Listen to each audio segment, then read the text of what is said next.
Student, good morning. कैसे हैं आप लोग? आज की इस क्लास में हम लोग ठोस अवस्था के जो बचे हुए टॉपिक थे उनको कवर करेंगे। तो बने रहिए वीडियो के अंत तक और वीडियो को लाइक, शेयर और सब्सक्राइब करना ना भूलें। जो हमारा टॉपिक था क्रिस्टल जालक और एका कोष्ठा। प्रीवियस लेक्चर में हम लोगों ने कुछ इसका बेसिक इंट्रोडक्शन पढ़ा था। क्रिस्टल जालक क्या होते हैं कि जब हम किसी क्रिस्टल बिंदुओं को सुव्यवस्थित या त्रिविमीय तरीके से व्यवस्थित करते हैं, 3 डायमेंशनल तरीके से व्यवस्थित करते हैं, तो वह एक क्रिस्टल जालक बनाता है। और किसी भी क्रिस्टल को बनाने के लिए जो स्मॉल यूनिट होती है, छोटी से छोटी इकाई होती है, उसको हम क्या कहते हैं? इकाई सेल या एकक कोशिका कहते हैं। फॉर एग्जाम्पल्स, अगर कहें कोई क्रिस्टल दिया गया है, ये हमने बनाया है, यहाँ पे एक क्रिस्टल बनाया है। इस क्रिस्टल में ये जो यूनिट सेल है, एकक इकाई है, एकक कोशिका है। इस एकक कोशिका को अगर हम पुनरावृत्त करते जाएं और व्यवस्थित करते जाएं, तो व्यवस्थित करने पर ये क्या करती है? क्रिस्टल का निर्माण करती है। तो इस छोटी सी इस इकाई को हम एकक कोशिका कहते हैं। अब जो एकक कोशिका है, उस एकक कोशिका में हमें उसके जो परमाणु को कैलकुलेट करना होता है, उन परमाणु को निकालना होता है और उसको हमें पढ़ना है। तो नंबर फर्स्ट रूल कि अगर हमारा कोई एकक कोशिका, जैसे फॉर एग्जाम्पल अगर हम आपसे कहें सरल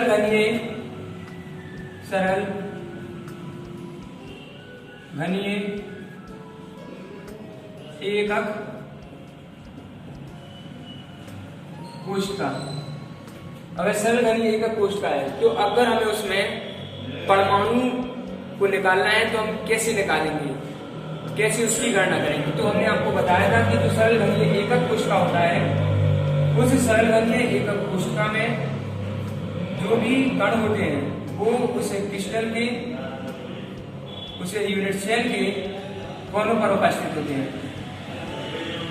यानी उसमें हमारे 8 कण उपस्थित होते हैं, क्योंकि हमें पता है उस सरल घनीय एकक कोशिका में हमारे 8 कोने होते हैं और सरल घनीय में हमारे जो कण होते हैं वो केवल कोनों पर उपस्थित होते हैं। तो अगर हम इस क्रिस्टल से देखें तो ये जो हमारा यूनिट सेल है, एकक कोशिका है, एकक कोशिका के अगर हम कॉर्नर के एटम की बात करेंगे तो कॉर्नर के जो एटम होंगे, परमाणु होंगे, उनका जो भाग रहता है एक यूनिट सेल पे, वो क्या होता है? 1/8 होता है। क्या होता है?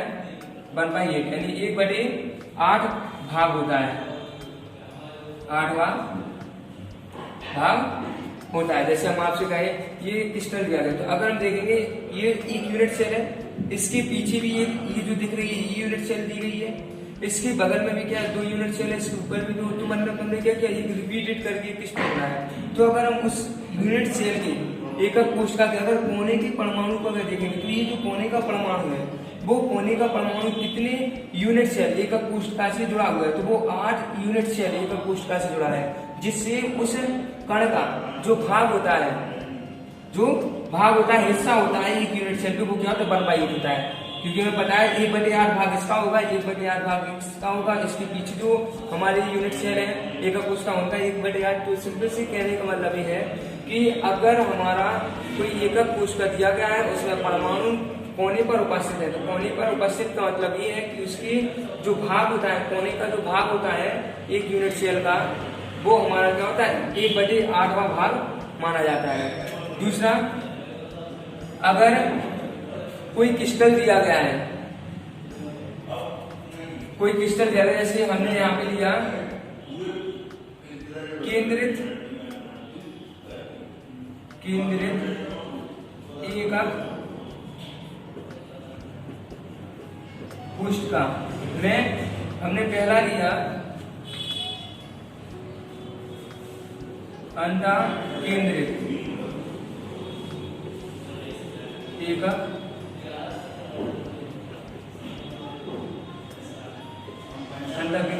कोशिका। तो अंतःकेंद्रित एकक कोशिका में क्या होता है?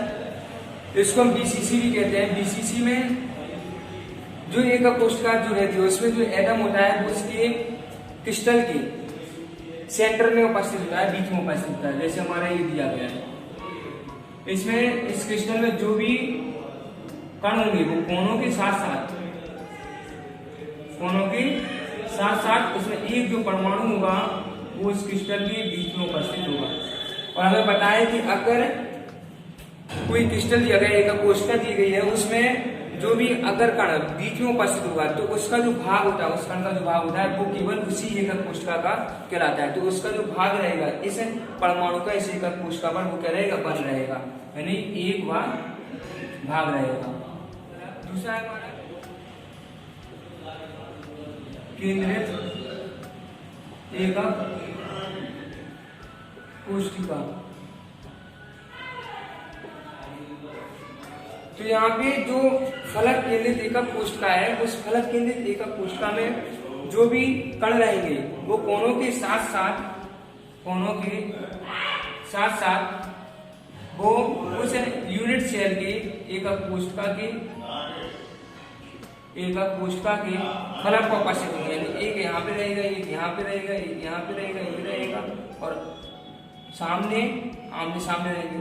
तो अगर हम इसकी बात करें तो यहाँ पे अगर सपोज कि ये एकक कोशिका है, इस एकक कोशिका में अगर एक फलक पर ये परमाणु है, कण है, तो ये जो परमाणु है कितने यूनिट सेल के एकक कोशिका के संपर्क में, यहाँ पे इसके बगल में एकक कोशिका है तो उससे भी जुड़ा है ये कण और इस एकक कोशिका से जुड़ा है। तो इस कण का जो भाग रहेगा एक एकक कोशिका पे वो कितना रहेगा, 1/2 भाग रहेगा।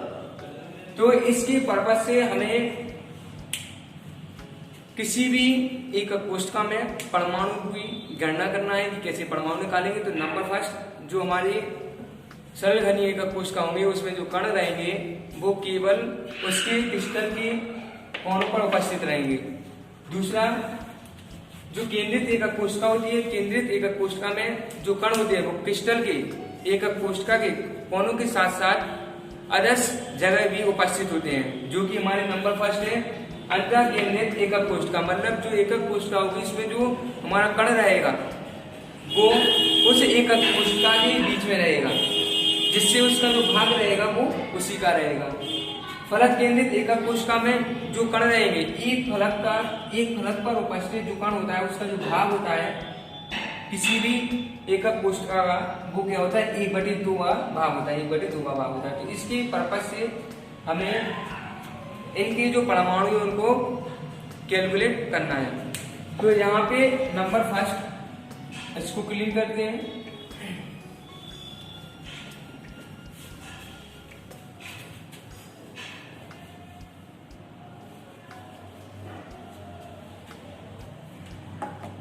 एकक कोशिका में अभी कणों की संख्या, यानी अभी भी कणों की संख्या निकालने के नियम हमने आपको बता दिया। अब यहाँ पे अगर हम कहें एकक कोशिका दी गई है, नंबर फर्स्ट सरल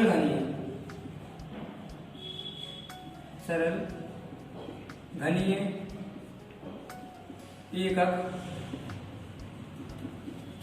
कोशिका, जिसको हम क्या कहते हैं, SCC कहते हैं, सिंपल क्यूबिक यूनिट सेल में क्या होता है, हमने क्या कहा था, सरल घनीय एकक कोशिका में जो भी हमारे कण होते हैं वो कोनों पर उपस्थित होते हैं। कहाँ पर उपस्थित होते हैं, कोनों पर। तो यहाँ पे जो एकक कोशिका है, सरल घनीय एकक कोशिका, उसमें जो कण है वो हमारे कोनों पर उपस्थित है। और हमने कहा था कि जो कोनों पर उपस्थित कण होते हैं उनका एक एकक कोशिका पर जो भाग होता है वो 1/8 होता है, 1/8। तो यहाँ पे 1/8 भाग हो गया एक कण का। अब कितने कण उपस्थित है, 1 2 3 4 5 6 7 और 8। तो मल्टीप्लाई कर देंगे 8 का, गुणा कर देंगे 8 का, तो कितना आएगा, 1, यानी इसमें हमारा 1 परमाणु उपस्थित होगा। तो जो सरल घनीय एकक कोशिका होगा उसमें जो परमाणु की संख्या होगी वो क्या होगी, 1 होगी। दूसरा, अंतः केंद्रित एकक कोशिका, जिसको हम क्या कहते हैं, BCC, body centred cubic unit cell. जो body centred cubic unit cell होता है उसमें जो कण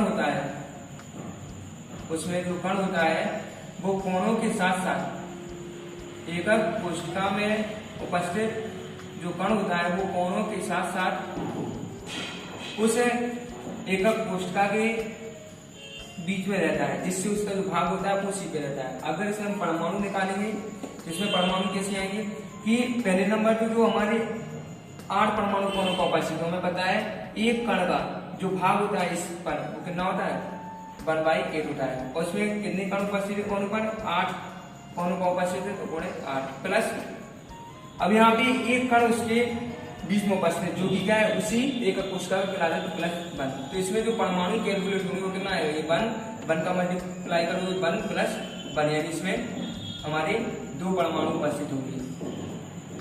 और जो तीसरा दिया गया है फलक केंद्रित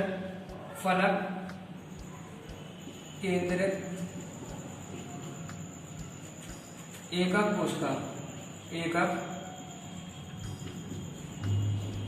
कोशिका जिसको हम कहते हैं FCC face centre cubic unit cell, जिसमें अगर हम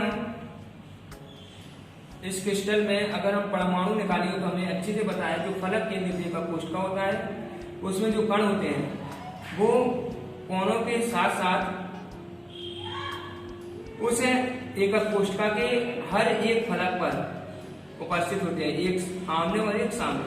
अगर इसमें परमाणु निकालेंगे तो पहले नंबर तो 8 कण है और एक कण का जो भाग होता है 1/8 होता है, और उसमें 8 कण कोणों का उपस्थित होते हैं, गुणे 8 प्लस हमें पता है जो फेस पर उपस्थित होता है उसके फलक पर उपस्थित होता है उसका जो भाग होता है इस एक एकक कोशिका में वो कितना होता है 1/2, और जितने उसमें उपस्थित है 1 2 3 4 5 6 कण उसके फलक पर उपस्थित है, तो गुणा करेंगे 6 का, तो ये तो आएगा 1 और ये आएगा 2 3 6, तो 1 प्लस 3, तो टोटल आएंगे इसमें 4 परमाणु।